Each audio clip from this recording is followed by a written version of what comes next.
Hey, what's going on, everybody? Y'all know what it is. It's a little bit after 3 o'clock Central Standard Time. So we are live for another episode of Book Talk Live. Today is a very special day because we have an exciting double feature for you all today. Yesterday we had the pleasure of launching two phenomenal books. Um, the first book is who we are interviewing, one of the authors from the best Amazon #1 best-selling book, hit 9 categories in less than 2 hours. Um, Through it all, we're still standing. Joined today by Miss Deborah McKinney Hill. How are you today? I'm doing well. I'm doing well. There we Thanking God go. that I woke up today and I'm in my right mind. How are you? I'm blessed. I did the same. Woke up, thank God, and went to church with wifey. So that's always a good feeling. Yeah, Learned yeah. learned about That's the what's up. overflow of blessings. Yeah. So Yes, yes. Absolutely.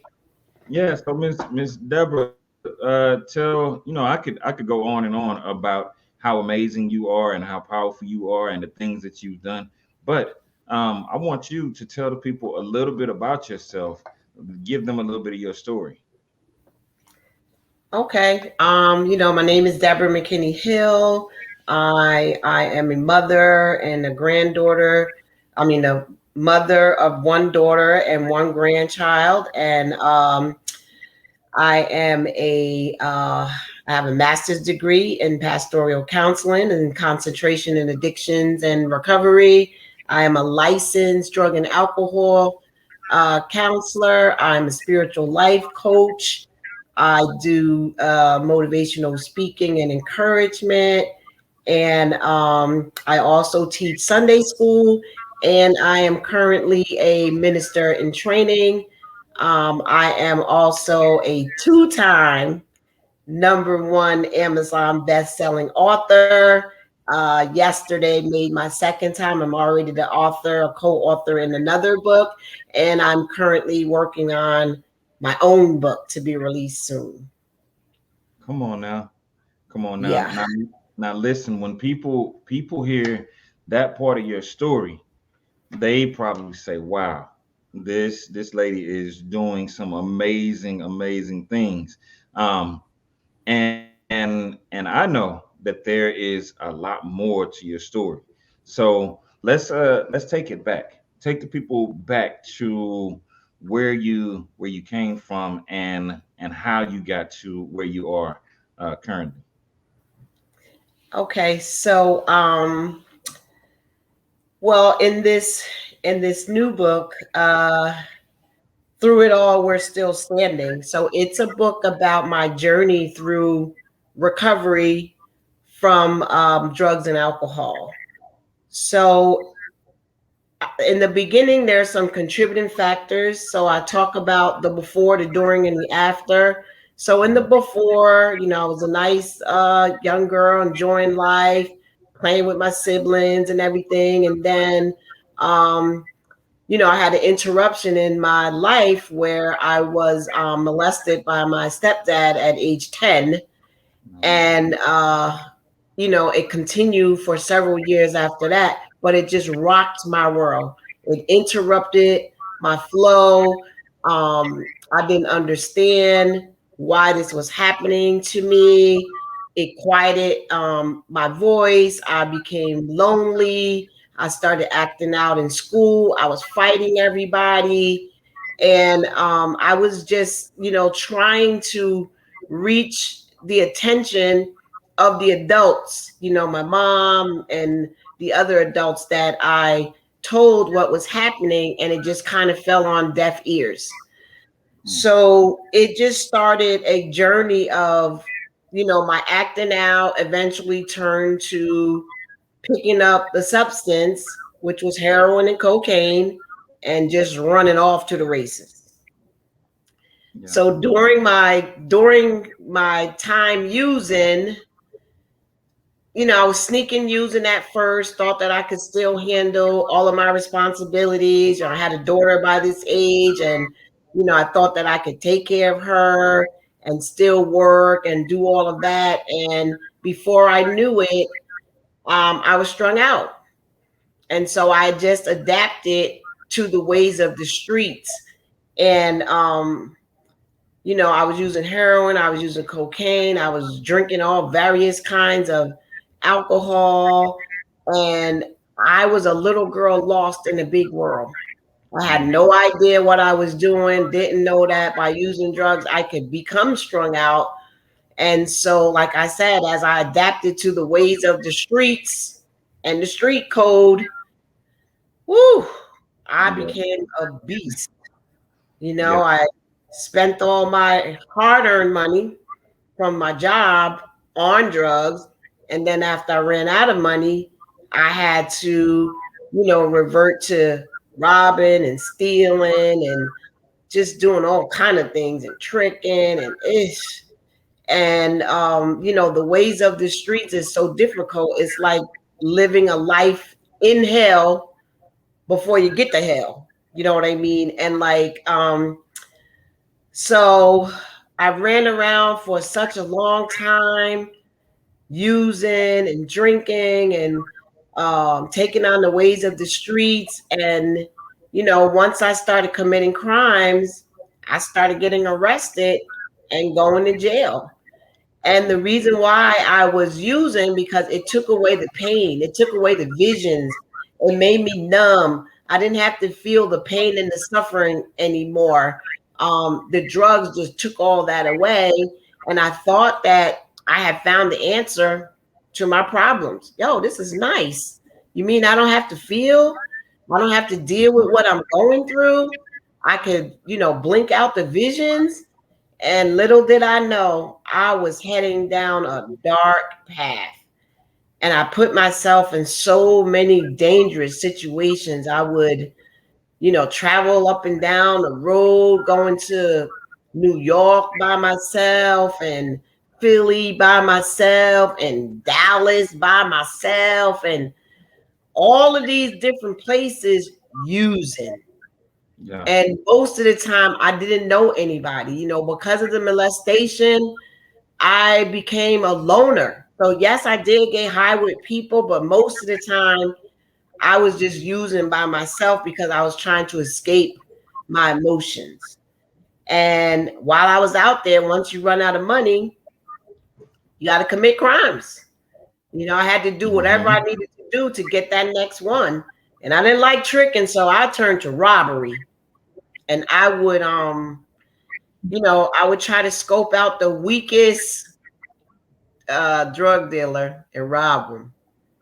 And because you definitely don't look. Yeah, you definitely don't look like that would have been the life that you chose, right? Yeah. Yeah. Well, So actually, it wasn't. It wasn't. Yeah, I never, I always wanted to be a teacher. I never even imagined in my wildest imagination that I would grow up and I would become addicted to drugs. I never said when I grew up I want to be a drug addict. I was, I had dreams. I was prosperous. I was already modeling. I was already acting. I was in a few plays and stuff. I was in a couple of different acting theaters, the Inner City Ensemble, the Learning Theater. I went to Barbizon and I was acting, and I was modeling, and I was in fashion shows all over the place. And I was also in a modeling agency where, once I started using, I lost track with that.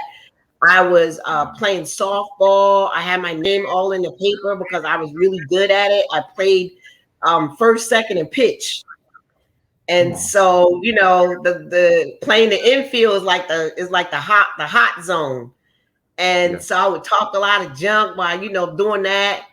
And so I had a lot of dreams that I was doing, and I was living life until this happened to me. And once I didn't have those things to fill the void anymore, I just made a bad decision and I picked up drugs. Like Nobody showed me. I had went with a guy that was a drug user and a drug dealer, but he always said to me, he better not ever see me using drugs. So I didn't. I didn't use with him. But once we broke up and the void was still there, and now I don't have him to fill the void, and I wasn't playing softball anymore, wasn't running track. So I made a decision to go to the block and buy the heroin, and I put it in the I bought a needle, and I had a cooker, and I just dumped it in there and I shot it. Yeah. And I didn't know what I was doing. I didn't know how to measure it. I didn't know how much to draw up in the syringe. And when I look at my life today, I was like, wow, I could have killed myself. But I was right there. I was looking for instant relief from the pain and the emptiness that I began to feel all over again. Yeah. Listen, what's so powerful about your story um, is the fact that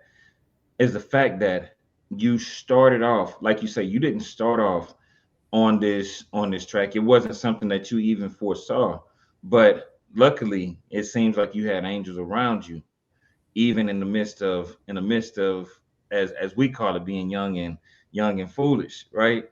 Mhm. Um, and so I'm proud of you because, like you said, you are now you have your master's in theology with the concentration on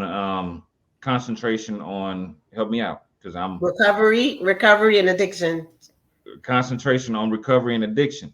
And the thing I salute you for is that this isn't something that like I've run into a lot of people who are in certain fields because they want to help, but you are actually helping from a place of experience because Yes. you've been through it and you want to help those who had that experience as well because you know what it's like to go down that route, right? Um, Yes. and so your story is one of 8 powerful stories in this book. Looks like we're joined by another one of the amazing authors from the book, and I'll go ahead and bring her in, Miss Robin Langhorn. How are you today, Miss Robin? I'm Hey, good. I'm Robin. good. Hi. How my Hi, hair look? Robin. You Hair good? looks good. I just got the email. I just got the email. I'm sorry. I'm looking all crazy, but let me get myself together. Okay. I'm good. Had a great day. Yeah. Still excited. Yeah, and Miss Robin, Miss Deborah was telling us a little bit of her story and where she started. And so I want you to do the same. If you can go ahead and introduce yourself and tell the people a little bit about yourself and your journey. Okay. I'm Robin Langhorn. Just newly Robin Langhorn. I'm actually newly married. I got married on Juneteenth of this year.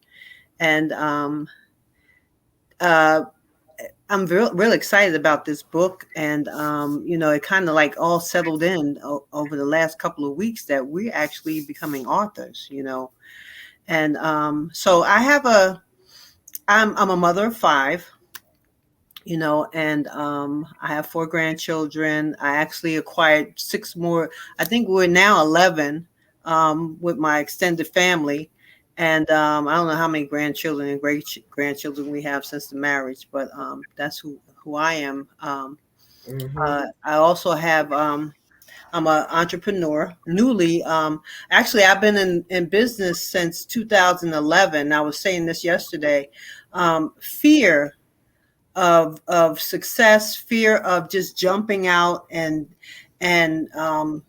allowing God, because this thing has been gnawing at me for years. So 2011, I had the idea, but way before then, I had this idea of being an entrepreneur, but never really. I had all these things that helped that kept me from doing it, and it was really not knowing, not knowing, not having the right people to ask the right questions to, I thought in order to be in business, I had to go back to school. And that was the last thing I was thinking I could do, because I have 5 children, and I had to raise these 5 children as a single mother, so that wasn't the way to go for me. But one day I was saying, like one of those times that I was in the fetal position, saying, God, please help me, because I was doing one thing, and God was telling me to do something else. And I kept doing what I wanted to do. And I ended up in the fetal position again, and I said, God, I'm ready. I'm ready. And and God said to me, if you take one step, I'll take 2. I'll do the rest, and that's where I've been going. I took the first step. I found out, I found someone that was my mentor for many years. Well, the first time I started out, I was a little afraid because, I had reached out to some these businessmen, and they were, not, my color. And I didn't know, I don't want to sound racist or anything like that, but I just couldn't connect with them. And they didn't, I didn't feel like they had my best interests, and they seemed to make me work harder than they were making other people work. So I let that, kind of deter me, and I went back the other way. And then I kept going, because, each time I reached out and tried to find some more information, I eventually found a mentor that helped me tremendously. And he passed away like 2 years ago, but he left me with so much information, and that information I try to pass on to other people. And it helped me to, finally get my business out on the road. I have a coffee truck. It's called Row Beans. And we do events. I do parties. I'm not a regular like food truck or anything like that. I don't want to be considered a food truck. I'm more of a gourmet truck. I like to be more of an upscale. And I'm gonna tell you, I had the last couple of emails that I got pertaining to my business. We came highly recommended. And that is the best compliment ever, for somebody to say you came highly recommended. From where I came from, they wouldn't recommend me to come anywhere. You know what I'm saying? They were like closing the door. I really, like from where I was not recommended to come anywhere. And for someone to say you highly recommended, that's the ultimate compliment. You can stop right there.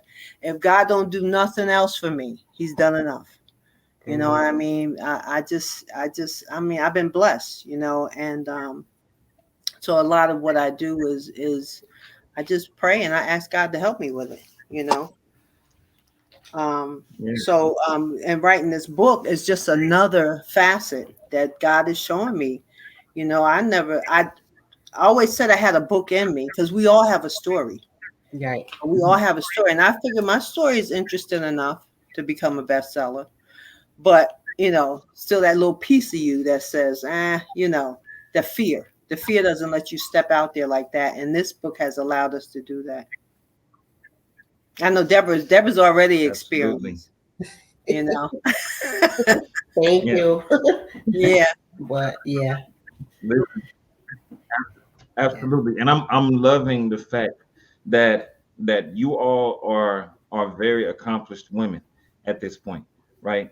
And so one of the things that I love highlighting is the current and the previous, because a lot of times people see like, for example, Miss Deborah, right? Miss Deborah is now, she has her master's in ministry.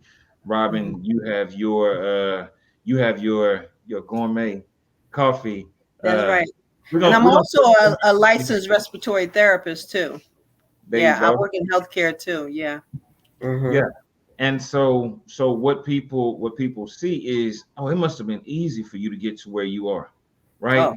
And exactly, Right. exactly. it is not what it looks like. And so I salute you ladies for persevering and going forward with your journeys. I want to hear a little bit more because I think Miss Deborah kind of broke down some of, I think you all, most of you in the book shared a similar background, and this is where you all met.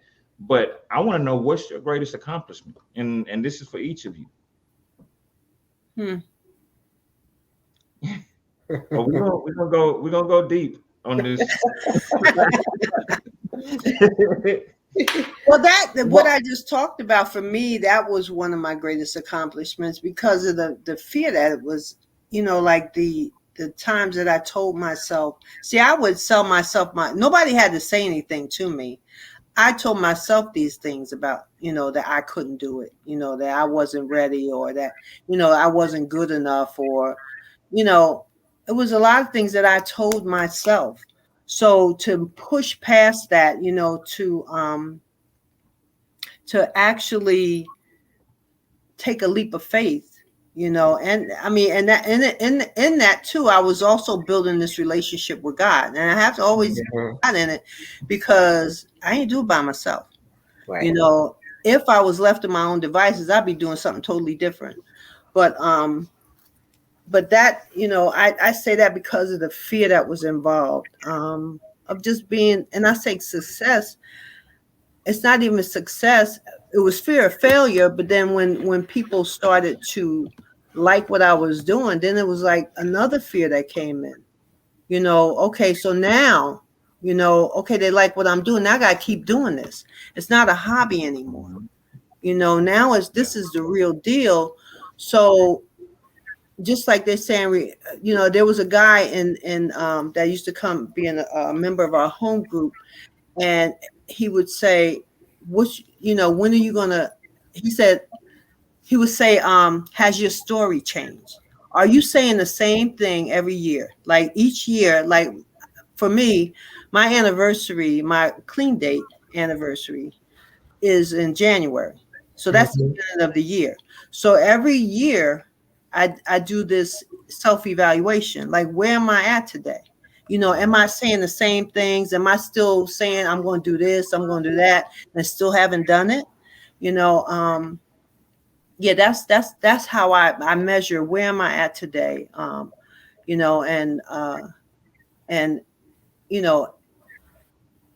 I do something about it. I try to do something about it. At least I talk, like sometimes it's just about telling somebody. Like if I tell Deborah, you tell one person, then it's not a secret anymore. And that person, what's good about us is we keep each other accountable. Right. So if there's something that we haven't, if we said we're going to do, and she come and say, well, how's that thing going? We have to account for that and speak to it, so that's one of the things. I'm gonna let Deborah talk.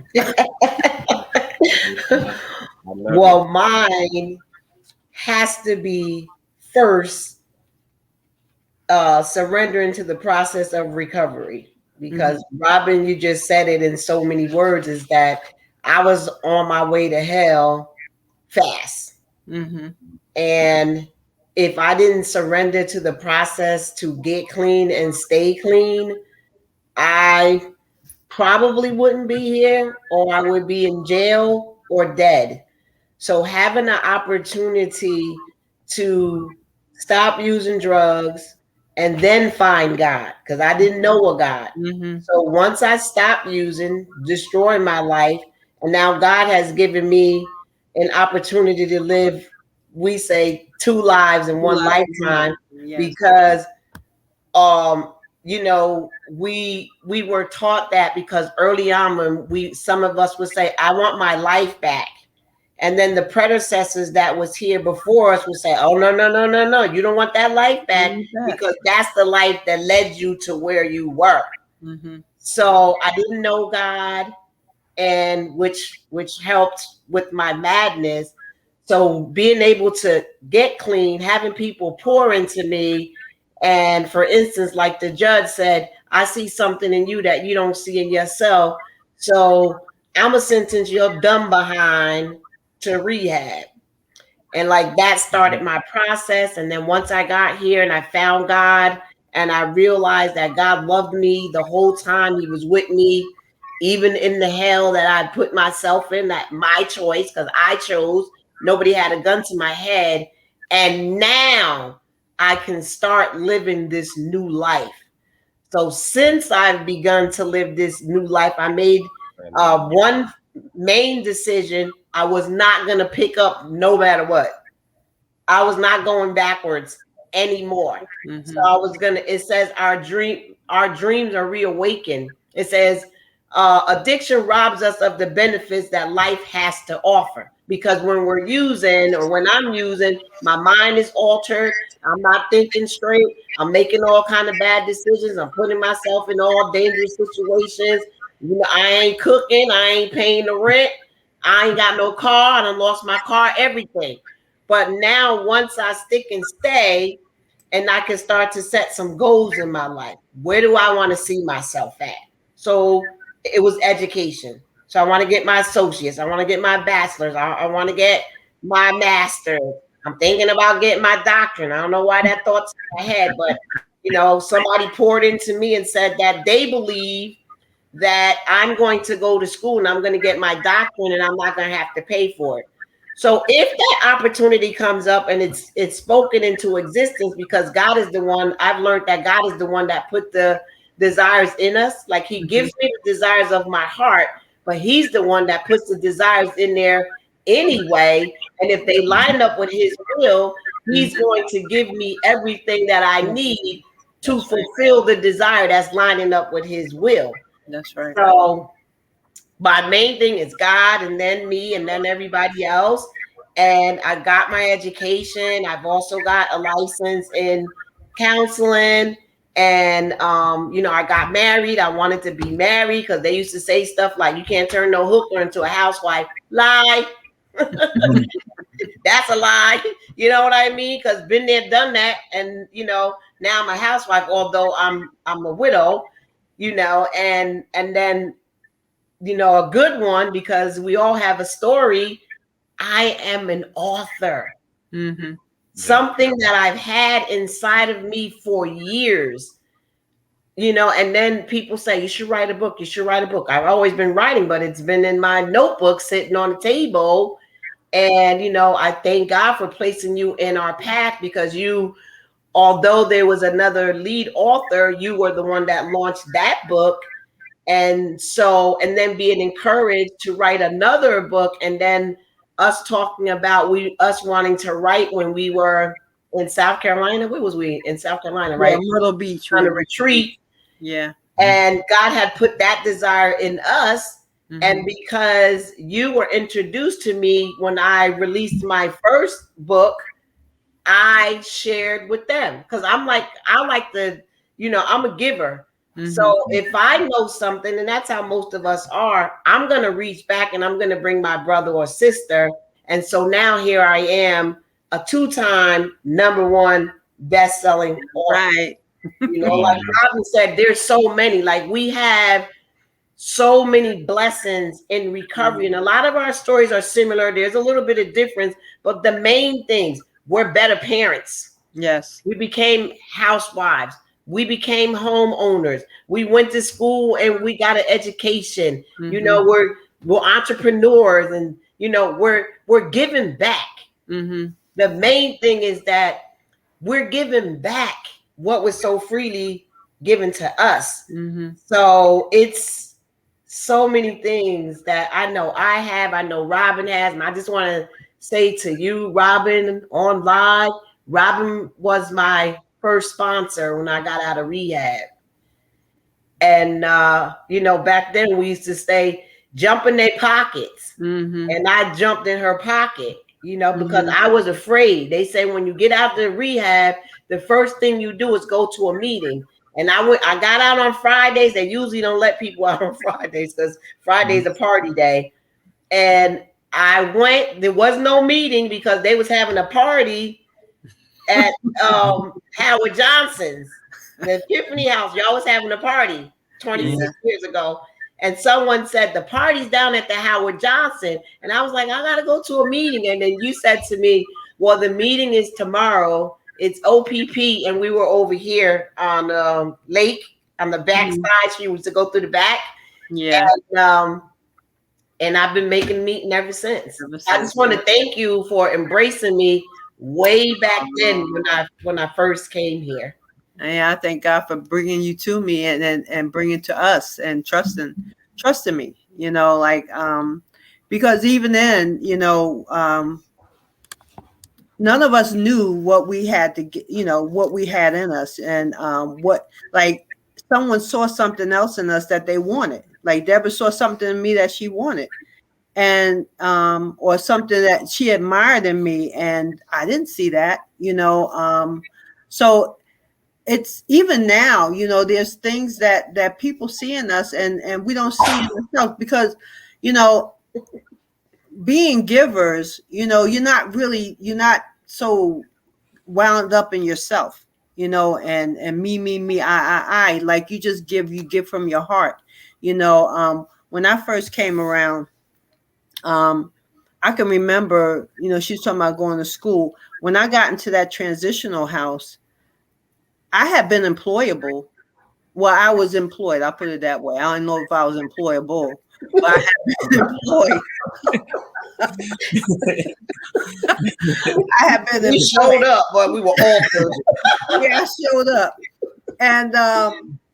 and so that was what my mind said. You know, like, I can work. You know, I don't need to. You know, they didn't want us to go to work. They wanted us to go to school, and I was like determined to go to work, but I was in a transitional house, which meant I was homeless, right? So I really didn't have anything to go back to, or I had no fight in me. So what happened was I you know, I'd say, okay, I'll do it your way, you know. And I'm gonna tell you, like, I had my first daughter at 17, and because I had my first daughter at 17, I didn't finish high school. I went to night school, which I thought was a great accomplishment. I got my GED, and it really wasn't a lot for me to get my GED. I was smart, you know. I just wanted to go hang out with the cool kids, you know, and but that got me in trouble.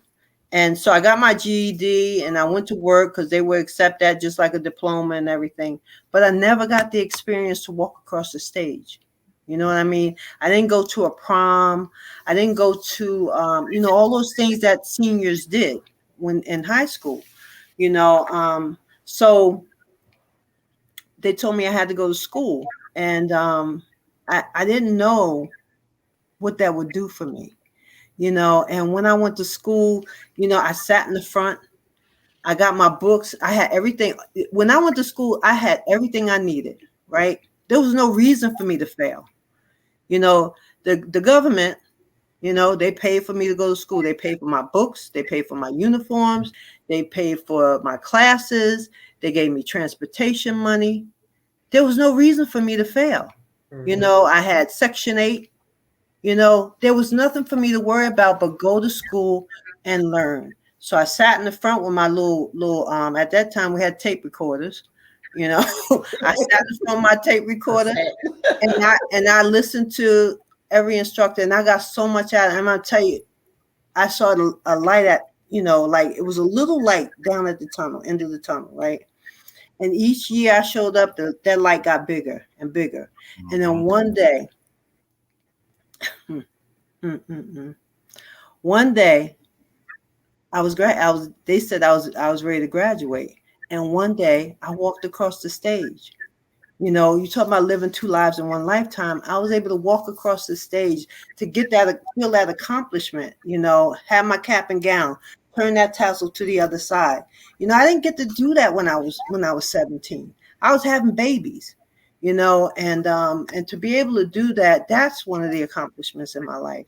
That, you know, like, I can't even tell you. And I try to talk to my daughter about this stuff. Now she's off to school now. You know, my youngest, she's off to school. They don't think you know nothing. Just like I didn't think my father knew anything. You know, my father told me. Oh yeah. My father told me marijuana was a gateway drug. I'm like, you don't know what you're talking about.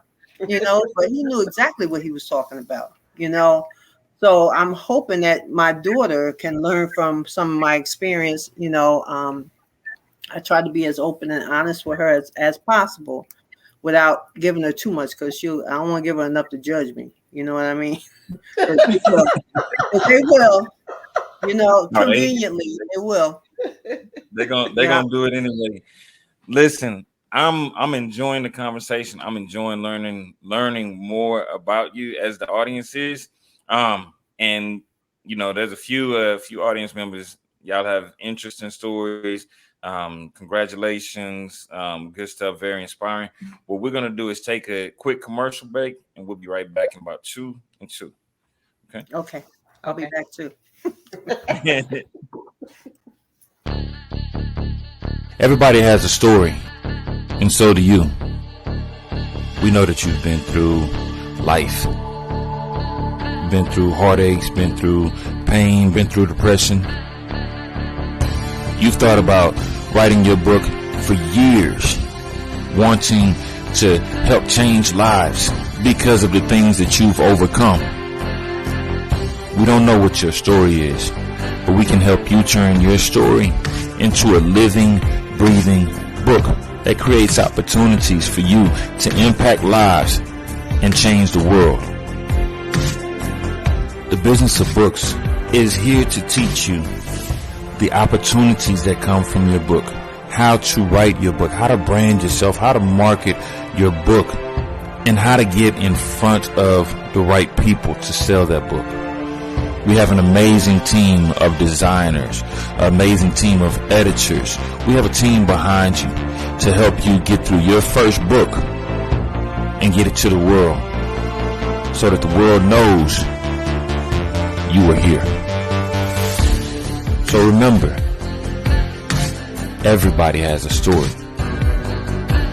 It's time to write yours.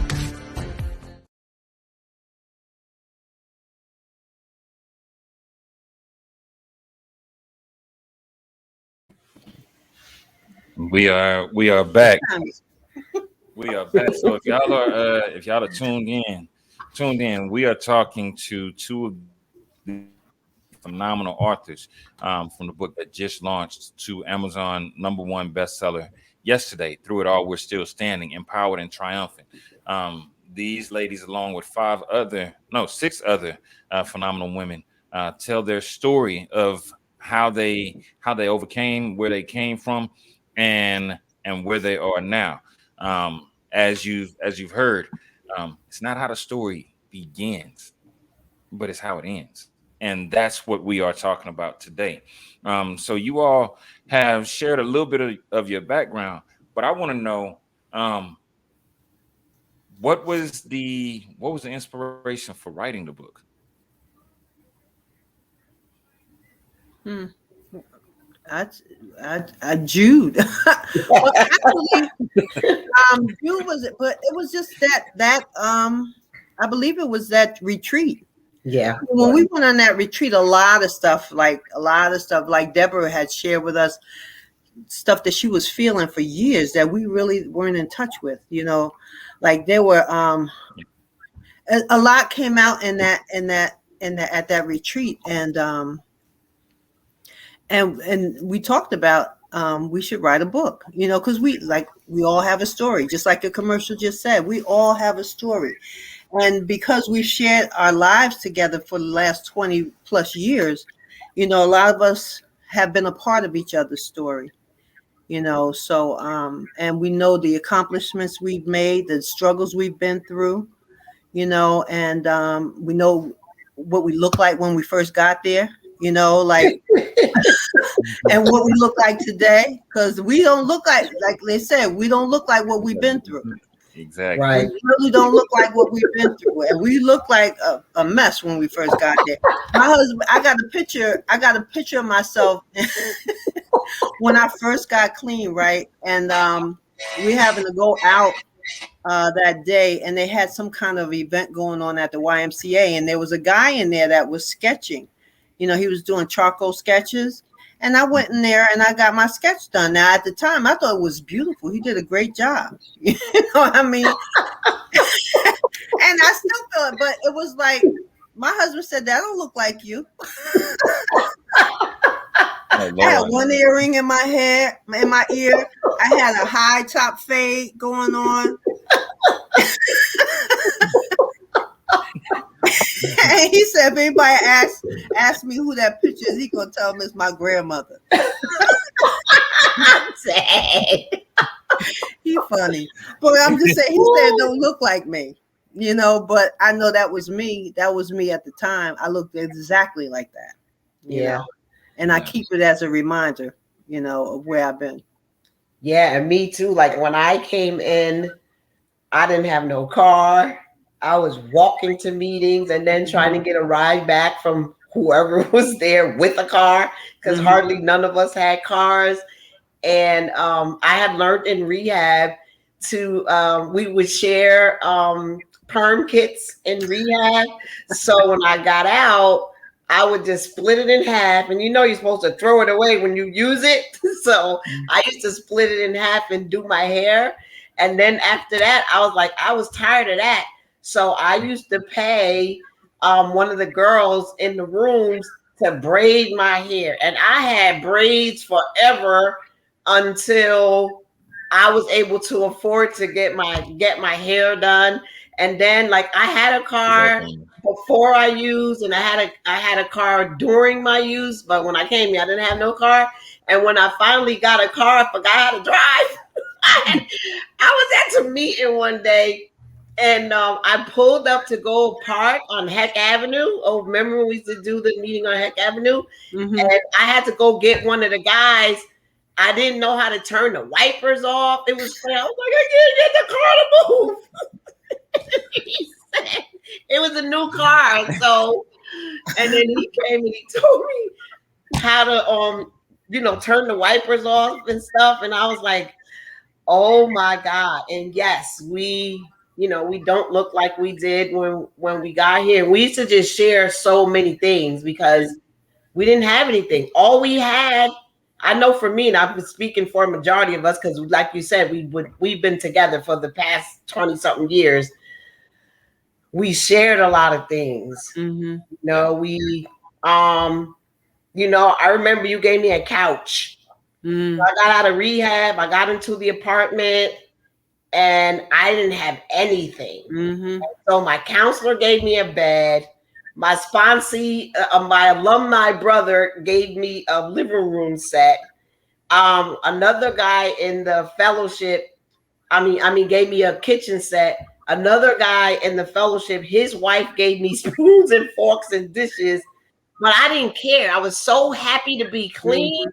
I slept on the floor until my counselor was able to get that bed. I was just happy that I wasn't using. And so some of those stories, like you just brought this up, Robin, which when we were on the retreat, we were talking about when we first got here. Mhm. You know what I mean? And so we were talking, and we had a lot of laughing going on and everything, and we had a lot of different personalities. Or one said this personality gonna come out, and the other one said don't let Wanda come out. And so then Jude turned around and said, we should write a book. Yeah. And we were like, okay. But when we left the retreat, I think it was like 3 years ago or going on 4, about 3 years before ago. the pandemic. And it just fell by the wayside. But then when I had the launch and I invited everybody, I invited Jude, and Jude was on that launch, and Jude been on my telephone like every day since that April the 3rd launch. Mhm. And then I introduced her, to you, and the process went quick because I just kept telling her, Jude, he promises that within 90 days we're going to be best-selling authors. Well, I don't know, Deborah. First I gotta look around. I gotta do such and such. I'm like, but that's a promise. 90 days, that's 3 months. And she was like, oh, okay. So it was just, a lot of fun, a lot of calling each other on stuff, a lot of accountability, Mhm. a lot of laughter. Yeah. And, besides Marsha, who succumbed to cancer after an 11-year fight, Peace. Yeah. we're like, okay. Yeah. Yeah. Yeah. Well, Yeah. listen, I'm happy that y'all were able to bring it together. And I can tell that there's a lot of love and a lot of laughter that's happened over years between y'all, which is rare these days. It's so rare these days that, you know, people are still around each other for years and years. These days, it's like a few months and then somebody's doing something foolish. So I thank y'all for sticking together with each other. I want to know. We're like family. We know each other. That's like family, you know, like you know how your sister is, and you know how she get like that sometimes. You know what I mean? But it's like you don't take it personal no more. You know what I'm saying? Like maybe in the beginning you took it personal, but we've been around each other so long. It's like we allow each other to be who we are. Yeah, we're like, that's her today. Yeah, that's how she is. Well, maybe she's in this mood, or don't say nothing today. We're women, you know, hormones happen. Yeah. Or maybe they ain't happening no more. Oh, they're always going to happen. Right now, those personal summers where you got to throw your stuff across the room. Well, I got a few more questions for y'all because I really want people to be able to connect with y'all's business and just know a little bit about the process itself. So tell me a little bit about your personal writing process for this book. You want to go, Deborah? Yeah, I mean, we said that we were going to write about recovery. And then it was because all of us can write a whole bunch of books on our recovery. We've been clean between 20 and 30 years. Yeah. And so then it was, okay, well, you can write about something that you've overcome during your recovery. And for me, I wrote about the before, during, and the after, because I can also, with my story, it has so many different, you know, components in my story. I can write a bunch of books, like I said. So I decided to, you know, just do a little tidbits on the beginning. Let me talk about the main points of the beginning, and then before use, and then let me talk about how it was when I was in my use, and then let me talk a little bit about finding God and how God brought me out and how I made a decision, because it's about choices. And that's your chapter, right, Robin? It's about choices. It's like, what am I going to do to stay clean? So in the midst of all of it, even though my journey in the beginning is, you know, childhood trauma and all this stuff, I learned in recovery that most of us get high because we're not able to deal with our emotions, or we have such horrific, you know, childhood trauma or whatever kind of abuse that happened to us. And so what we learned in recovery is that you gotta process those emotions. And we say feel, deal, and heal. Yes. So now I gotta identify what I'm feeling, then I gotta go ahead and deal with the feelings, and then I move into the process of healing. So I thought, for me, if I put a little bit of that in there, okay, so this is what happened. This were contributing factors as to eventually what caused me to use. And then while I was using, this happened. And so now let me talk about the recovery that I'm currently in right now. And we, not just myself, but we all celebrate our anniversaries. Like Robin just said, hers is in January. I know that mine's is in July. I think Jude and Gina or Electra celebrated last month. We know because it's such an important date. Like, yo, wait a minute. The last time I used was September 8th, 1994. Yeah. And so so that was it for me. So I just sat down. Like once I divided it like that, it was easy for me to write it. And you know, with the few mishaps, or we want to thank Elizabeth with the editing, that, you know, when she corrected it, I just had a few things to write, but I put mine into categories, and that helped me write my chapter in the book. And my chapter is called Blessed Beyond Measure, because when you read my story and you get the gist of what I went through, and that now I'm over here, I am truly blessed beyond measure, because and I'm sure a lot of other people, I've sat next to people where we did the same dope and they died and I didn't. Mm-hmm. You know, and all the things that God has brought me from, all the dangerous situations that I've been in, all the time I smoked crack and it didn't bust my heart or bust my brain, all the time that I shot dope and I didn't OD, I am truly blessed beyond measure. And that's why that is the title of my chapter. Yeah. Absolutely. Yeah. My,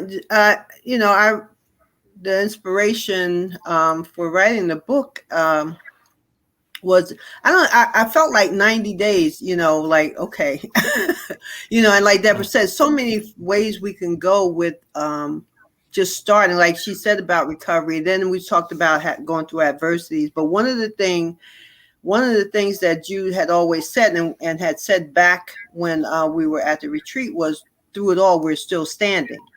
Right. And so that kind of that tagline had been there for a while. So it kind of like we created the for me, and I'm assuming with everybody else, we just kind of fashioned our stories around that. Now, once I got started, I said, well, I can do, I can go in this direction, I can go in that direction, but I had to learn how to focus. And like I said yesterday, being having such a tight deadline, I had to focus and I had to figure out, okay, this is the direction I'm going to go in. And I talked about choices, and I could write a whole book on choices by itself, and the choices that I've made in my life, one of them being recovery, but that's not, I always didn't make the right choice, with myself, my body, my heart, sometimes I allowed other people to make choices for me, or even didn't even know I had a choice, so that's why my story is about choice. That was just a tidbit, that chapter is just a tidbit of the choices that I've made, before recovery, and then, in the similar circumstance, what I did after recovery.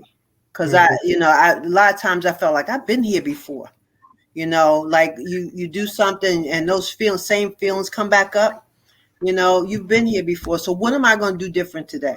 Right. And that was what my chapter was about, doing something different.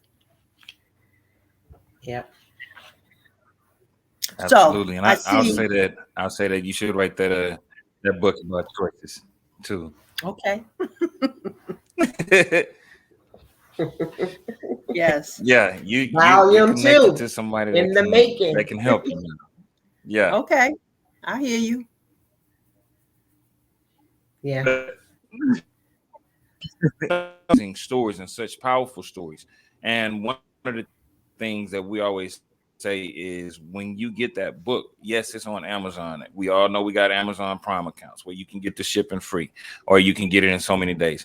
But as authors, please, please, please support the authors by going to where they house their books, so that you can get that book directly from the author themselves, and that way they are compensated in a proper manner. Because if you are to just purchase those books directly from Amazon, what happens is it takes about 60 to from the book. And imagine working at your job for 2 to 4 months before you see any type of paycheck. You quit.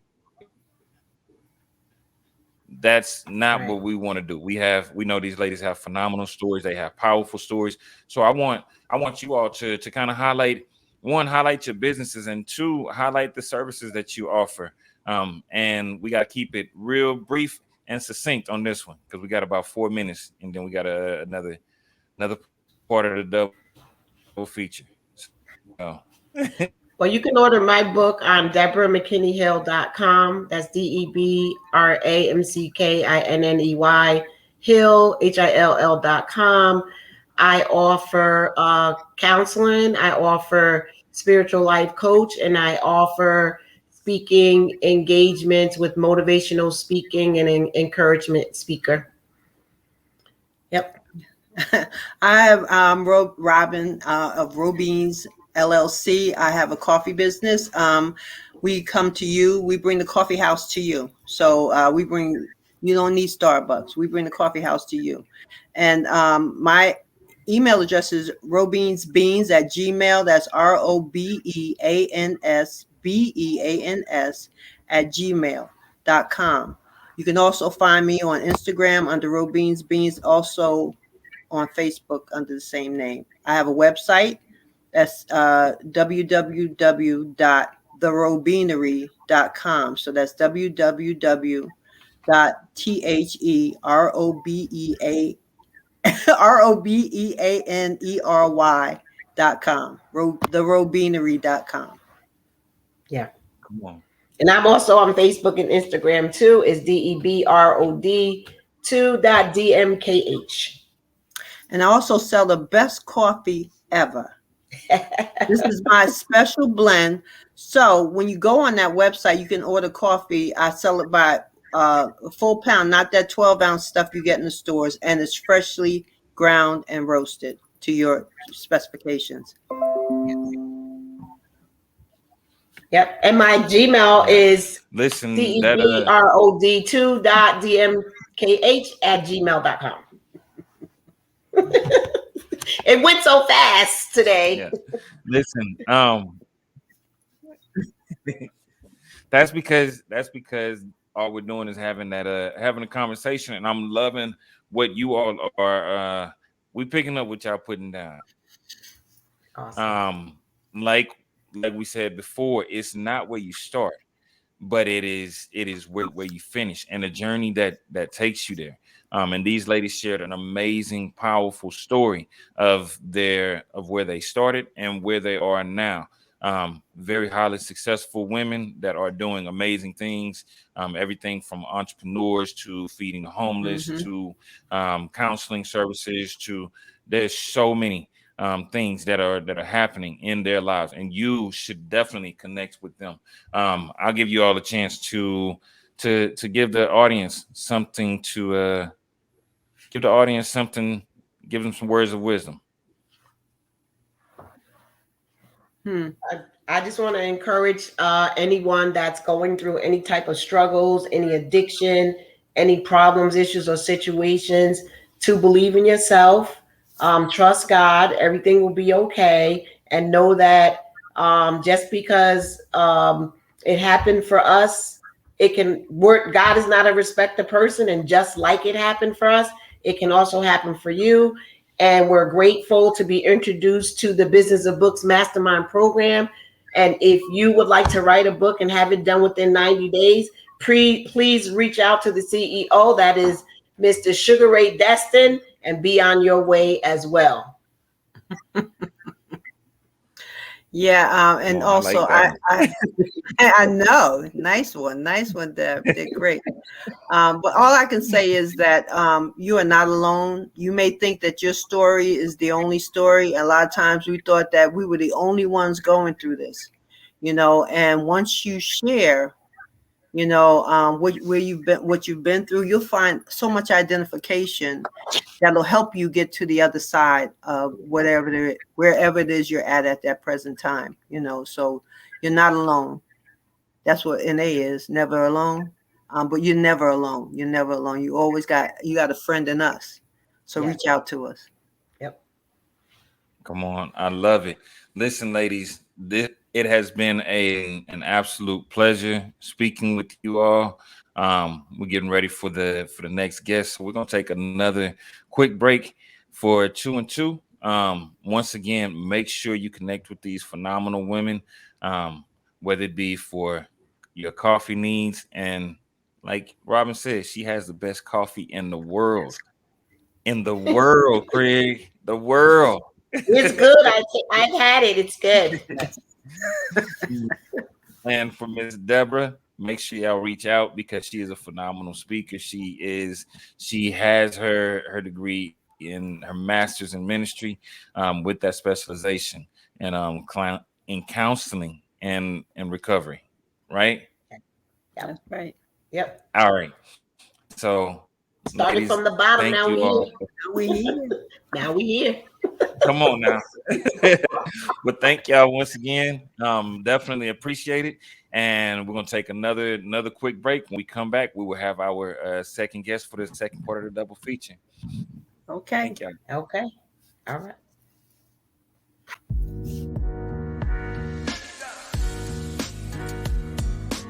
Hey, what's up? This is Deuce Malone, and I have to tell you, the Business of Books Mastermind changed my life.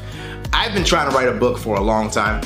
Never really knew what steps to take, where to go, how do you market a project, all that just in limbo with these great ideas in my head to create something that's gonna ultimately create passive income for me. So I had the opportunity, thanks to Sugar Ray, to become a part of the Business of Books Mastermind, and it changed all of that. First of all, you got a supportive group of people who are all in the same space you are. They're trying to become published authors, trying to figure out how do you get to that next step. So you already got a supportive group of folks to help you and support you, and hopefully people that will buy your book in future.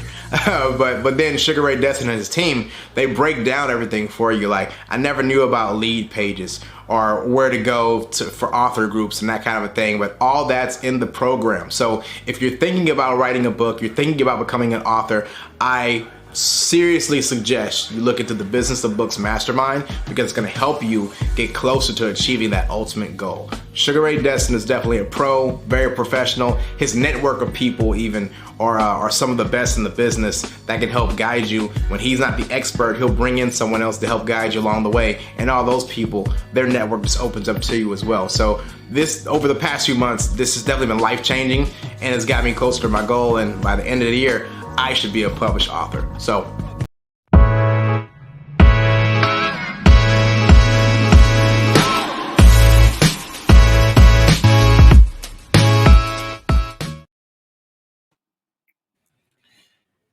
Hey, and we are back for part 2 of our double feature.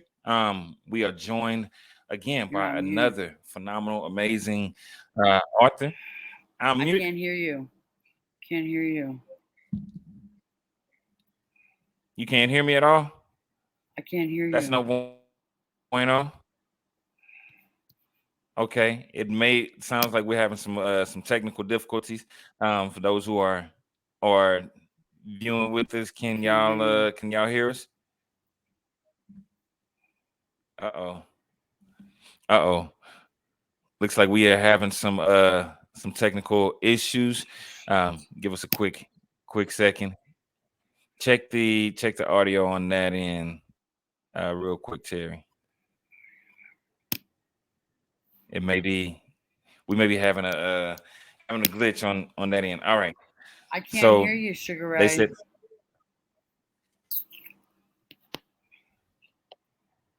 give me a second. Looks like we're having some technical issues real quick.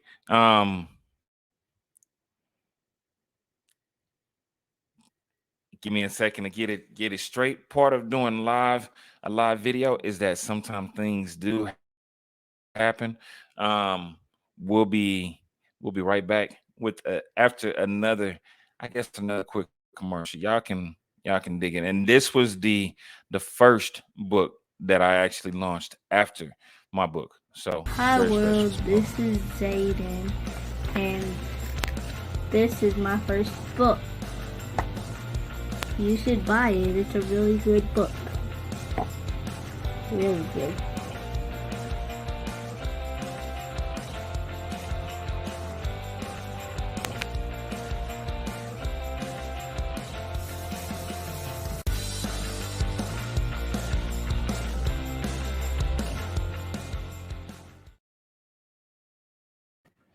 All right, we are back. We're back, and Terry got you on mute right now. Go ahead and unmute. Looks like your mic is not connected to the audio.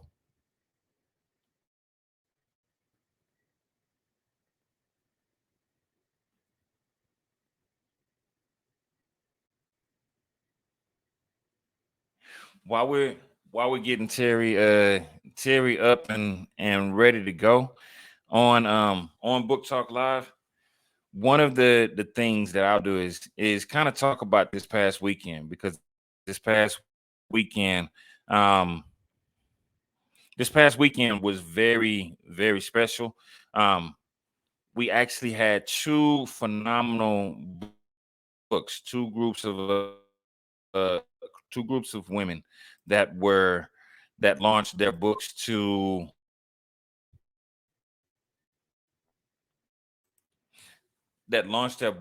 Amazon, number one best-selling books on Amazon. The first peek behind the scenes. Um,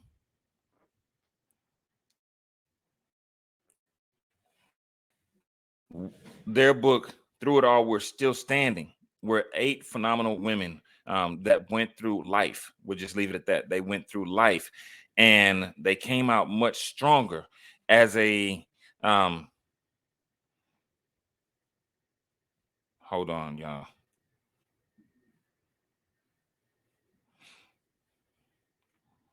They came out much stronger on the other end of the situation. Over 20 to 30 years of recovery. And as we everybody does not look like what we've been through, and these women are no exception. Their book is so phenomenal of what they experienced. And the second book was that we launched in the same weekend was Ms. Hornacek, who is our guest. She's actually getting her audio straight as we speak. And Miss Terry Hornacek was actually one of the 911 operators for Flight 93, United 93. And as we all know, we know what happened. We know the long. We know the long game of what happened. Well, she shared her story and her journey. She shared her story and her journey with the 9/11 yesterday in her book. So once we get the audio together, we'll be back getting this together. Looks like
yeah. All right. Hey, looks like we are back. Looks like we are back. the video didn't freeze for some reason. I guess when you get to what we're doing, they kind of want you to slow down just a little bit. I guess they say too many blessings all at once, right? So we are actually still going to go ahead and take a commercial break and then come right back to you guys, because I want to make sure that you're getting quality content, that you're getting this information, and that you're learning about this phenomenal woman. Before I go, if I can say something, man, about you, like, okay, you've helped me with this whole process. I mean, I can't even put into words how much I appreciate what you've done. And I'm going to tell everybody who's watching, who's going to be watching, if you want to be an author and you want to get your book out there, man, this is the dude for you. Because, you know, someone referred me to you and you were like on the phone, boom. It didn't even take you no time to, you know, get with me and put this thing together. And within a couple of weeks, man, I'm a best-selling author, you know. So kudos to you and what you do. And I promise you that I'm going to try my best to bring people. I've actually turned a couple people into, you know, program them or trying to program them to write a book because of you. And I want to say thank you. I appreciate you and all the success that the book does. Hey, some of that goes definitely to you. So anyone out there, man, highly, highly, highly recommend it. That's all you, brother. You got me over here feeling like somebody chopping an onion. So yeah. So hey y'all, and we are back. So in the meantime, as you all know, whenever you're doing a live or doing a video, sometimes there are going to be technical difficulties. This is no exception. So I guess we can all laugh together because I'm sitting under these hot lights, and with the anticipation, it's only getting hotter. So y'all enjoy those cool seats. Hopefully, this September weather is kicking in where you are. One of the things that I want to say about the process, and I want to give a huge congratulations to my team, because as of this weekend, we actually surpassed our goal of 200 Amazon #1 best-selling authors. We are now at 207 Amazon #1 best-selling authors, and with more launches coming next week and throughout the rest of the month. So I guess this is a good time to kind of tell you all a little bit more about the Business of Books Mastermind Program and BOBM Publishing LLC. So with BOBM Publishing LLC, we are a full service publishing house with everything from your editing needs to your graphic design needs, your marketing needs, audiobook needs, whatever it is that you're looking for that's connected to your book, getting your business started from the ground up, registering for your LLC, registering for your DBA, figuring out how to get your business established. Because honestly, when you write your first book, you're not just writing a book, and not just your first book, but any book that you write. You are actually creating a business that opens up multiple streams of income for you if done right with the right coach. And that's where BOBM, the Business of Books Mastermind Program, comes into play, because we actually teach you the strategies of how to take that book and create opportunities for speaking engagements, create opportunities for coaching, building your coaching community, one-on-one coaching clients, creating opportunities to be part of conferences, building your own conference, starting so many different things that can come from just one book. One book opens up the opportunity to create multiple streams of income for you. And that's what we specialize in. So for those of you who are out there and, you know, you've been watching with us, or you have said to yourself, you know what, it's there is something that I want to do, and I want to write a book. I've had this book in me, and I've heard it time and time again. I've had this book in me for the past 5 years, the past 10 years. I've been writing in my journal for the past 20 years. It doesn't matter. As Miss Robin was saying on the last segment, fear is one of the biggest factors that slows so many people down from being successful. Fear is just false evidence appearing real. And when it comes down to writing your book, a lot of times that fear comes from either you don't know how to get started, you don't know how to build your brand, you don't know how to put a book together. That's some of the, I ain't gonna say it's easy, but it is something that we've been through hundreds of times now, to help you get that out there. The other thing that slows people down is, well, I just don't know anybody that has ever written a book, and so it's too huge of a project for me. Well, if that's the case for you, guess what? We've done it. We have the information, we have the coaching, and we have the team that stands behind you. Like you have your own personal publishing army when it comes to it. And then the last thing is money. Well, obviously there's an investment that is going to get your book out there, but we definitely want to make sure that it is very cost efficient for you, and that investment that shows up will come back tenfold for you. And we've got the numbers to prove it. So looks like we have Miss Terry Hornacek back. I'm going to go ahead and bring her on and see if we got the audio right. So thank y'all for bearing with us. And can you hear me now, Terry? Yes, I can. There we go. Come on, you got me over here. You got me over here sweating and talking fast and everything like I'm from New York. All right. Well, listen, we are joined. We're joined. We got the audio issues out of the way, and we are joined by Miss Terry Hornacek, who is the author of the book My 9/11 Through In-Flight Eyes. And her book actually went #1 on Amazon. We launched her to bestseller yesterday, and she's been doing a lot of groundbreaking things around the 911 theme, the 9/11 theme. So how you doing today, Miss Terry? I'm doing very well, better than I did yesterday. Although my book launch was yesterday, it was very exciting, but it was a very bittersweet day due to the fact that it was 9/11. It was a rough day for me.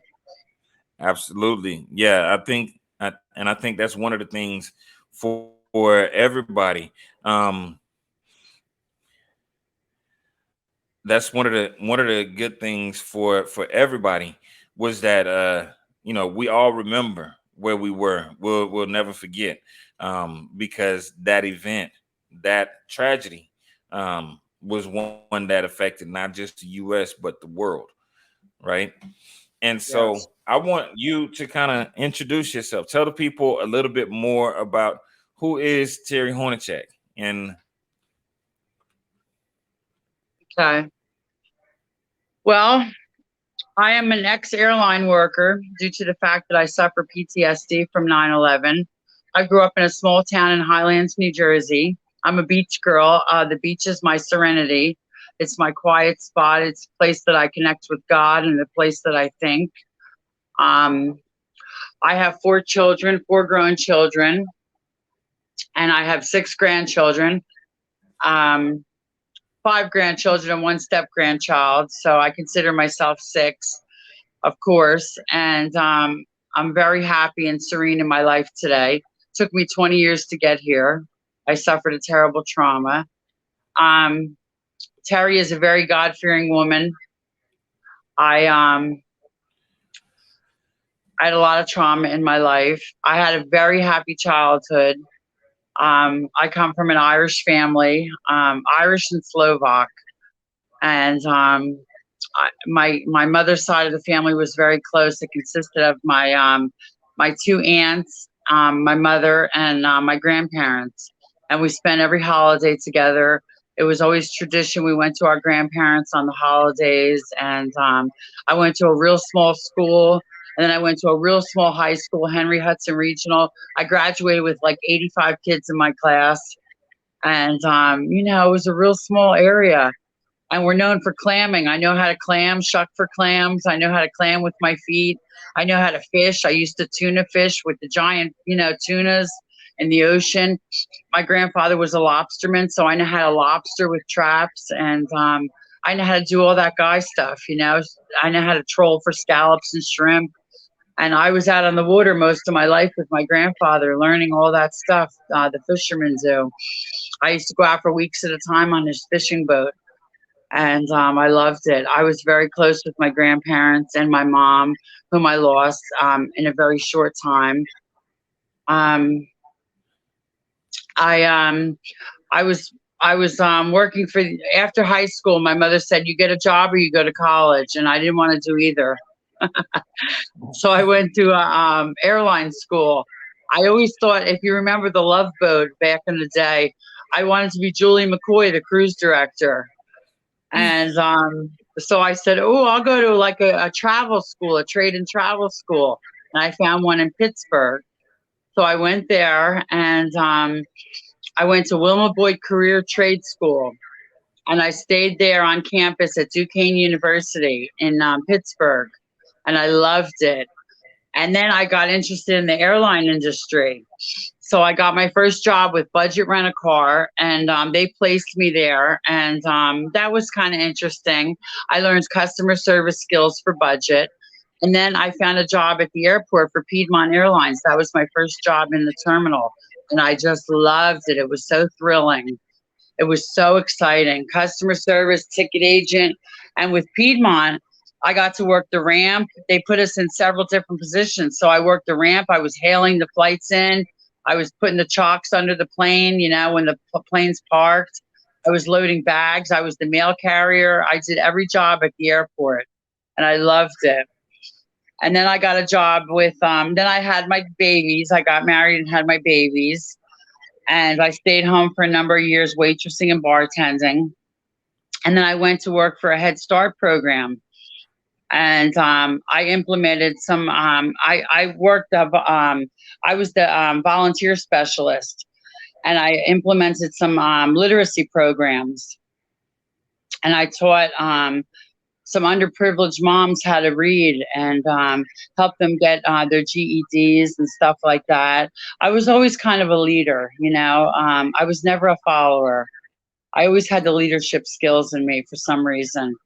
And yeah, I implemented some programs in Pittsburgh with the literacy and the job training programs. And I helped underprivileged women who were in the Head Start program, their children, help them move on with their lives and get off of the social services and help them get job training and stuff like that.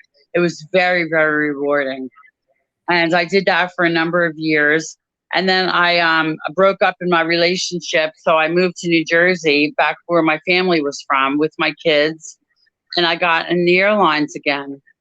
And I went for United Airlines. And I really loved my job. I was hired as the in-flight coordinator for United Airlines, which was briefing crews and for their departures, you know. And that's where I was called into work on 9/11. And did you want me to get into detail about that, Sugar Ray?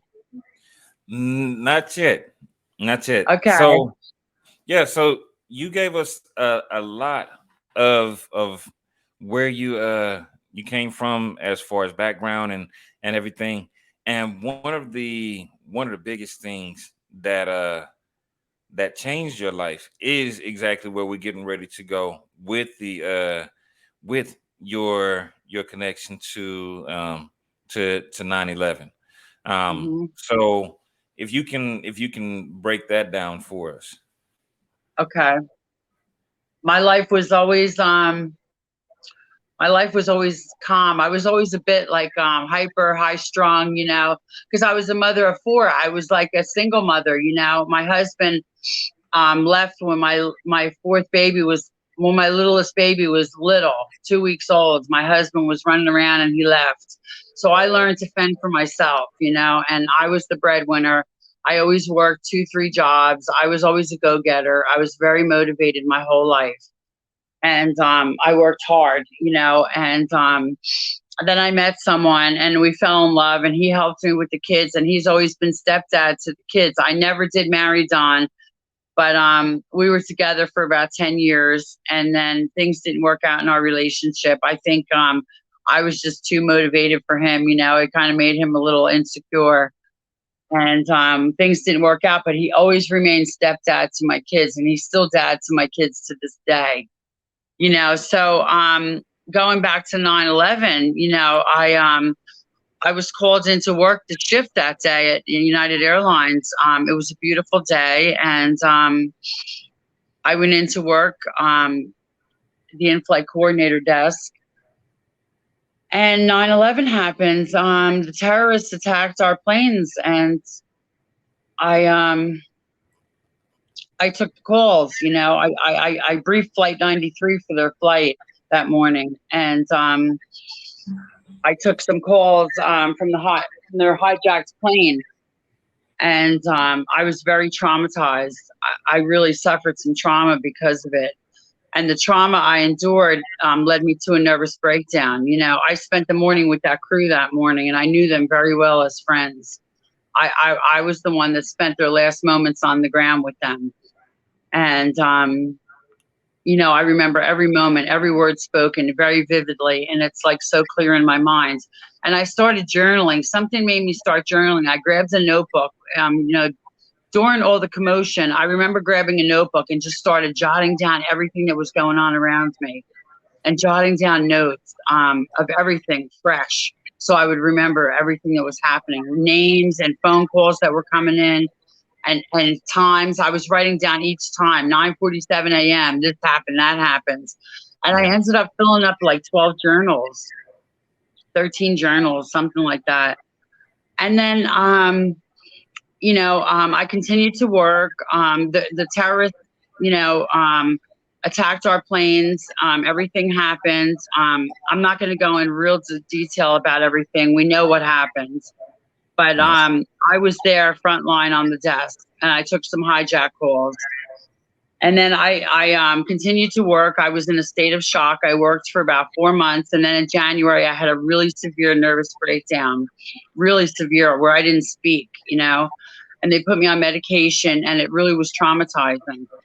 And I suffered PTSD, so I was out of work. I lost my job because of it. And it took me into a 20-year dark, dark place. I went into drug addiction 6 years later. I lost my mother in that time. In 2005, my mother died from cancer very suddenly, and that was like my world. And then I went into drug addiction in 2006, and it took me to about 12 years of addiction.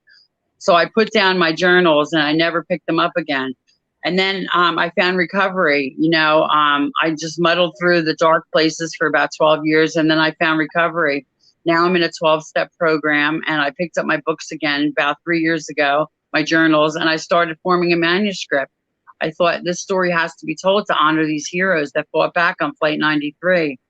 They really fought back to those hijackers, and they got into the cockpit, and they tried to land that plane, but the hijackers had already gotten in and landed the plane. You know, so I overcome trauma in my book, and grief, and debilitating, crippling drug addiction. And I talk a lot about that, and I feel like I have a lot of people to help, and I really want to honor these heroes on that plane that day. Yeah. No, and that's a lot when it comes down to like your involvement as far as being one of the operators and actually working in the airport that day, because like I said, a lot of us remember exactly where we were. And for you, like you said, it wasn't just like, for most of us, we you know, our normal day of broadcasting was was interrupted, and all of a sudden we see things on the screen. But this was where you were in this moment. So I know you said it was a lot, but how can you walk us through that morning? Because one of the things that you mentioned in your book was that you wanted to honor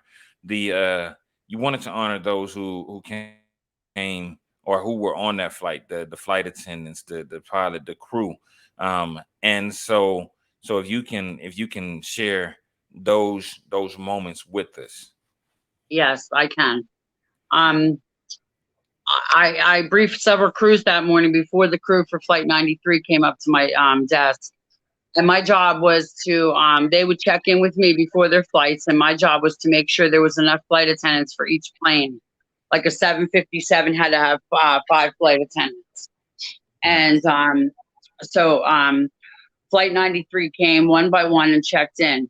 Sandy Bradshaw came in and she checked in with me. She signed her name in, and then she sat down. She showed us pictures of her baby. She had just come back from maternity leave. And it was very sad because she showed us pictures of her new baby. And she said, and she had this big smile. She was from North Carolina, and she had a big, thick Southern accent. And she says, "Oh, girls," she goes, "me and my husband decided I'm going to stay home with the baby. This might be my last couple of flights or my last flight." She says, "I'm going to stay home with my baby." And, you know, she was showing pictures around to all of us girls of her new baby.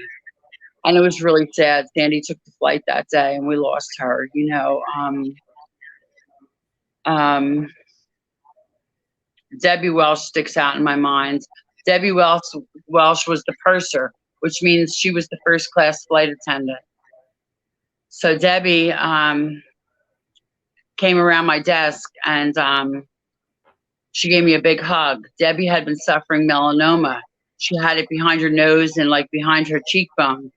And she had it dug out for a long time, and she kept getting stitches and stitches in her face.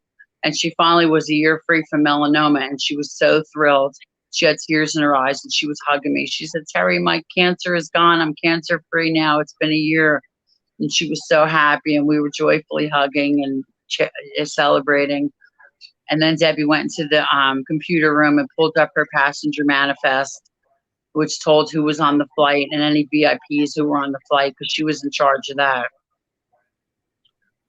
Cece Lyles was there already. Cece was an ex-cop in Florida, ex-detective or an ex-cop, but she was from Florida, Miami, I think. And Cece had 5 children and a new husband. I think he was their stepfather, I think. Don't quote me on that, but Cece Lyles. And she was one of our newest flight attendants. She had been flying for less than a year. And she was on reserve, on standby that morning, which meant she was there to stand there for 4 hours. And she was on standby in case I needed her to fly. If somebody didn't show up for the flight and if we didn't have the minimums to go on the trip, we had to use her. So her plan was to go home to Florida to be with her kids and husband. So she was all packed, ready to go home that day. But we needed her for the San Francisco trip.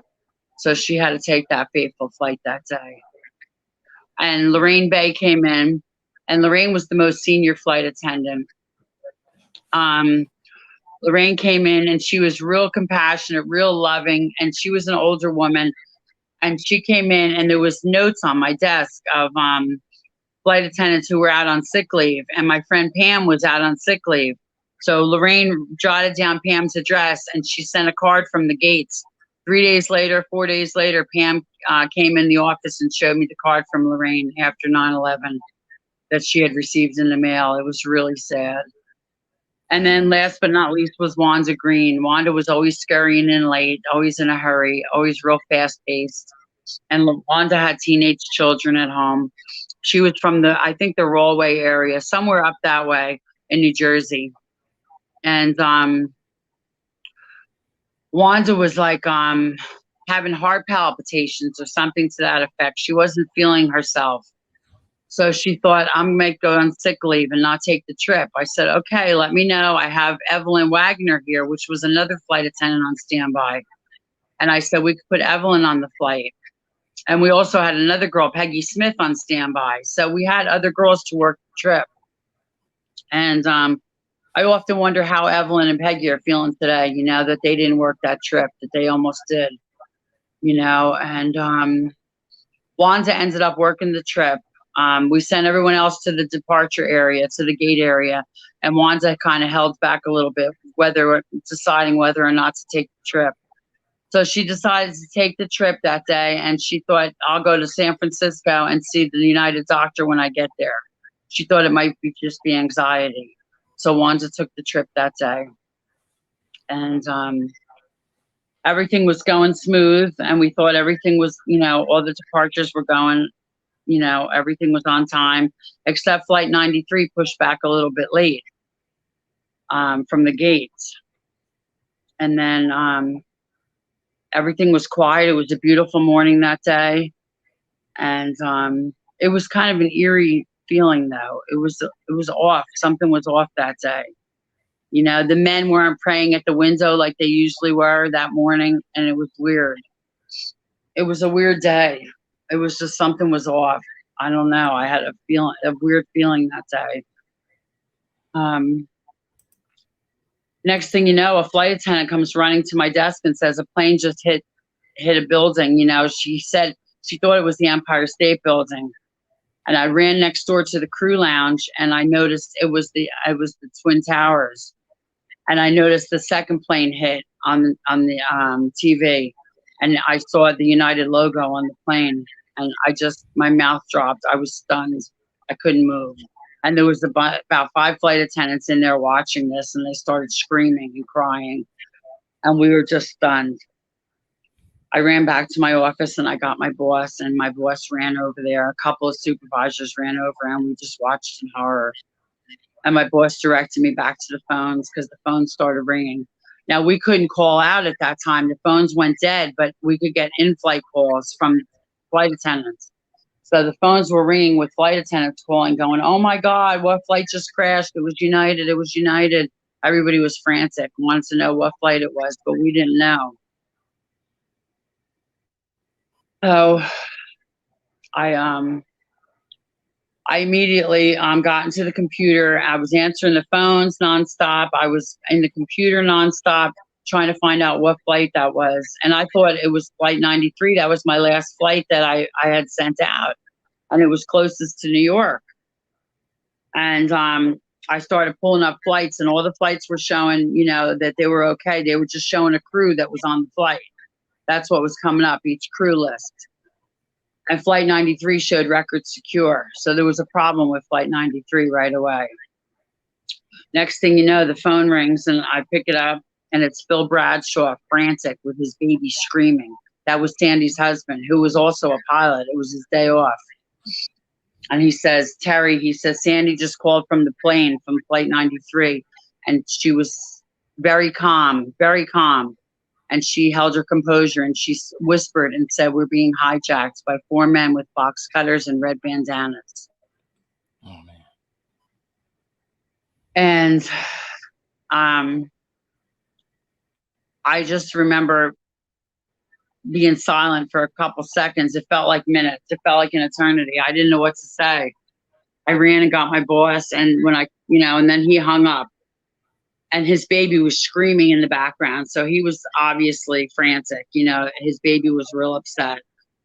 And several other calls came in from Sandy and from Phil. Sandy right from the plane and from Phil. There was so much commotion going on at the time. I remember most of it pretty vividly, but I remember terrorist task force agents coming down to my desk and evacuating the airport. They evacuated all the flight attendants. Everyone was crying and everyone was getting hysterical.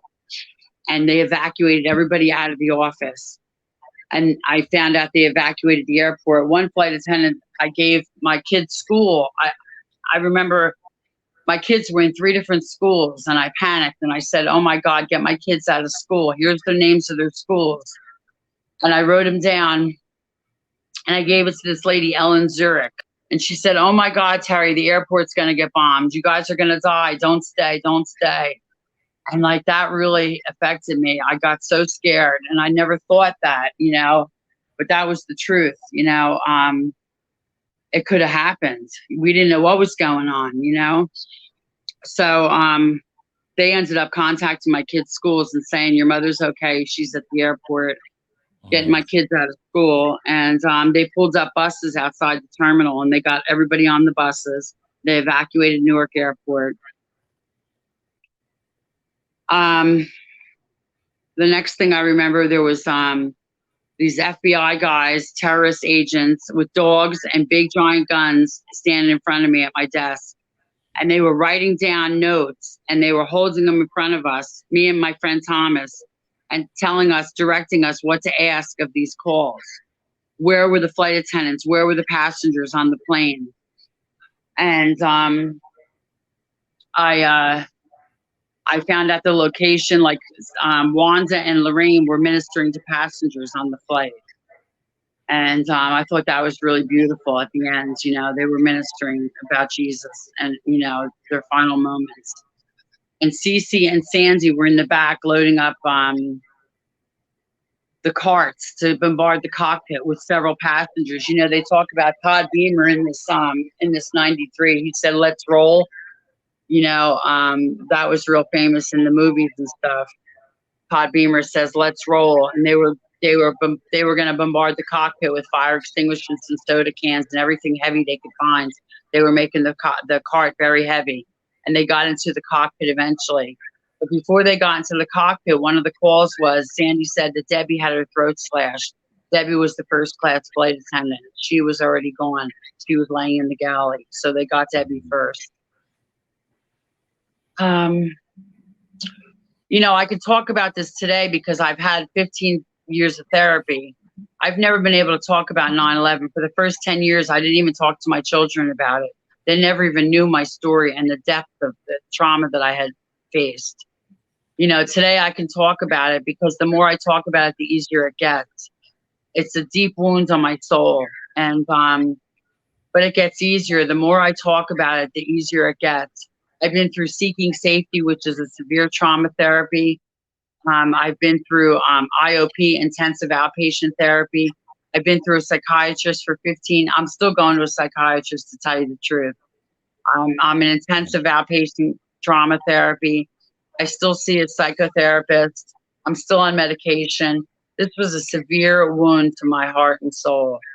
This really, really affected me. I struggle with this every day. I've had nightmares for years. I don't so much have nightmares anymore. Once in a while, one pops up. But I really feel like, and through my addiction, like now I'm in a recovery 12-step program. And I really, really, I sponsor women now. And I really help people on the road to recovery. You know, I am a warrior and I am a survivor today. I am a warrior. I'll tell you what. I don't let anything keep me down because I just battle, you know. And I really want their story to be told. These people, these passengers and crew members of Flight 93 were angels in the air. They were true fighters, and they fought back. So many more people would have died because that flight was going towards the Pentagon, you know, and so many more people would have died. But they went down, you know. By the time they got in the cockpit, the flight,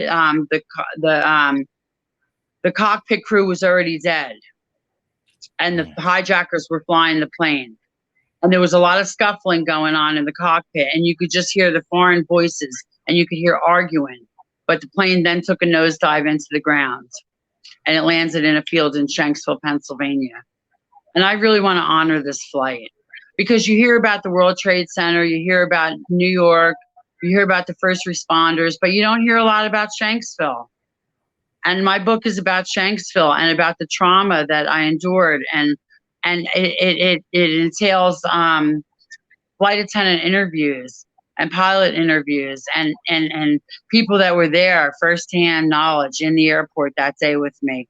Talks about the New York Giants who were landing that day and they couldn't deplane because they were stuck out on the tarmac. You know, they were stuck there for hours upon hours on 9/11. They weren't allowed them off the plane. They just froze them out on the tarmac. And it just still talks about a lot of detail, what went on in Newark Airport that day. I really want to share this story, and I really encourage you to read the book.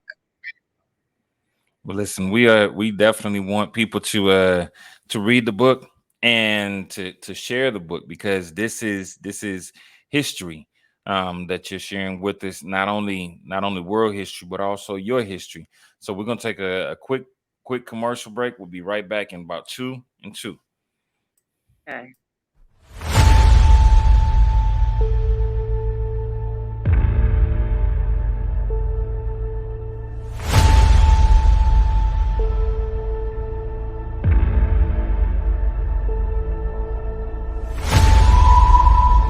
United 93, that traffic for you is 1 o'clock, 12 miles eastbound 370. Negative contact, we're looking, United 93. United 93, Cleveland, if you hear the center ident. Take up 10 pieces down. Keep remaining sitting. You have a ball board. Airport. My job as in-flight coordinator was to brief the crews before their flights, was to sign them in for their flights. And there were 5 flight attendants for that flight that morning.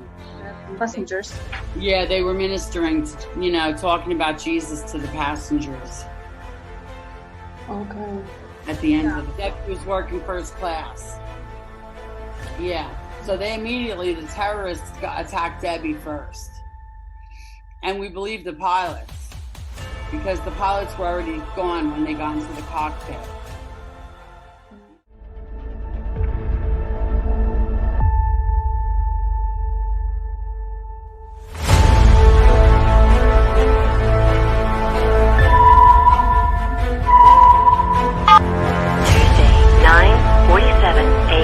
United 93, have you got information on that yet? Yeah, he's down.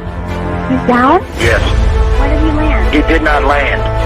So he's down? Yeah, Down? somewhere up northeast of Camp David.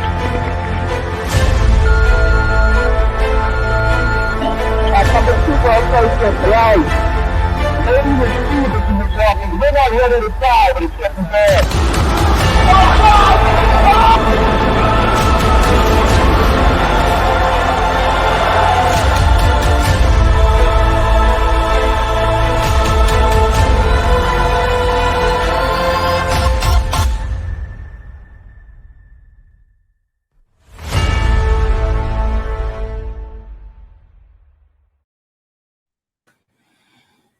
And we are back. As you can see the magnitude of this, and you got a few people that said wow, and we appreciate you telling your story. Your story is definitely one that needs to be heard, because there's so many pieces in the puzzle of 9/11 that are missing for all of us. I want to know for you, because you talked about some of the things that you've been through since 9/11. What was your process like? What was the writing process for you? Was it, what was that process like? And was it, in a sense, therapeutic? The process was very, very therapeutic. I feel so much healing done since I finished this book. I'm not kidding you. But the process was so difficult, because several times over the years, I would open these journals and it was debilitating. It was crippling. I was afraid. I was afraid to relive this. And through therapy, the therapist would tell me, go through these journals, Terry, and we're going to peel this onion, We're going to go through these layers of this pain. You have to open that door of that pain and walk through it to feel it and live through it again. You have to feel this pain in order to process it and move forward and close that door. And I was never able to do that. It was just like such a wound on my soul. I was never able to process that pain and feel it. I was afraid. I was so afraid of this pain. And that's why I stayed so traumatized and so frozen and so crippled for so long from this trauma. I mean, it was debilitating. And so I finally learned to talk a little bit about it in therapy. And I started going to these different trauma programs and group therapies. And I got in a group with other people from 9/11 seeking safety. And I learned to share about my experience with other people. And I thought, and I found out I'm not the only one that's been through 9/11. I thought I was. I felt like I'm the only one, although the whole world's been through 9/11. But my experience was individual to me. And it was very therapeutic, though, very therapeutic. I can't believe I can sit here and talk about 9/11 today. It's a beautiful thing. I never used to be able to watch a TV show with a plane. I used to tremble. I never used to be around people. I used to tremble. I had such social anxiety. It really crippled me. But this has been so therapeutic, and I want to share with others how much I can help them to heal. It's been a process, and God's helped me so much. I have such a faith in a God. It's a beautiful thing. Yeah, absolutely. Listen, and we're glad that we're happy that you're now able to talk about it, because again, there's so much history that you're holding on to. So one thing I'll say for anybody that is out there, that is looking for more information on 9/11, but also looking to help with healing through trauma, definitely reach out to Terry. We have her website listed, terryhornacek.com. That way you can go ahead and actually set that appointment. But also, I know with 9/11 just passing, there's still networks out there that are looking for guests to come and talk about 9/11. And you have the perfect guest sitting right in front of you, Miss Terry Hornacek, right? What's your advice to new authors that are out there? Don't give up. If you have a dream if you have a story, or if you have something going on in your life, or something you feel strongly about, and you have a burning desire to share it, please share it. Don't hold it in your heart like I did. I held this in my heart for so many years, and I told very few people about it. I thought, no one's going to want to hear my story. I just thought it was a trauma and a wound to me, and it only meant something to me. But when I started talking to a few people about it, as I started to recover, I started mentioning it to a few people. I started with my 12-step recovery sponsor, and she said, "Are you crazy? You got to share that story." She says, "You're going to help a lot of people. You have to let this out. And it's going to be so therapeutic and so healing." And I feel like if you have a burning desire to share something, get it on paper, get it out there. Contact BOBM Publishing, because they helped me. They helped me get it going. And I didn't have a clue what to do. I wasn't a professional like that, a professional writer. I had a drawer full of journals, and they helped me get it into a manuscript form. When I thought self-publishing, I thought something like that, but I don't know what I'm doing. And they said, put it in a manuscript form. I didn't even know what a manuscript form was. So I got you guys, BOBM Publishing, and you did all the work for me, and you helped me so much. And I'm just so grateful. I feel so blessed today. I feel like this is a dream come true for me. I have to pinch myself sometimes. This is a dream come true for me. This was one of my lifetime achievements and my lifetime goals, was to get this story out there. And it can be done. Anybody can do this. If you have a dream, go for it. If you have a story, put it out there. Yeah, absolutely. Listen, you did the hard work. We did what we do. Yeah, you're great at it. Daily. Thank you. Well, one of the last questions, or two of the last questions, what's your biggest accomplishment? What's your biggest accomplishment? My biggest accomplishment is honoring these heroes. And my biggest accomplishment is raising 4 children that are productive, beautiful citizens today in this world, and contributing members of society. My children all are deep, loving, good people, and they're God-fearing people, and they care about the world, and they're compassionate, and they're loving people. They're kind, and that's my biggest accomplishment in my life today. Is my children, the way they learned and the way they were brought up. And, you know, I wasn't perfect. Believe me. I ran away. I did so many things in my addiction. I made a lot of mistakes. Believe me, I'm a human being. I made a lot of mistakes during my dark times, you know, during this trauma, during this whole trial and error. But I tried to make it up and make amends to my kids, but my kids turned out really good people. And that's an accomplishment. And, you know, I thank God's mercy and God's grace for that.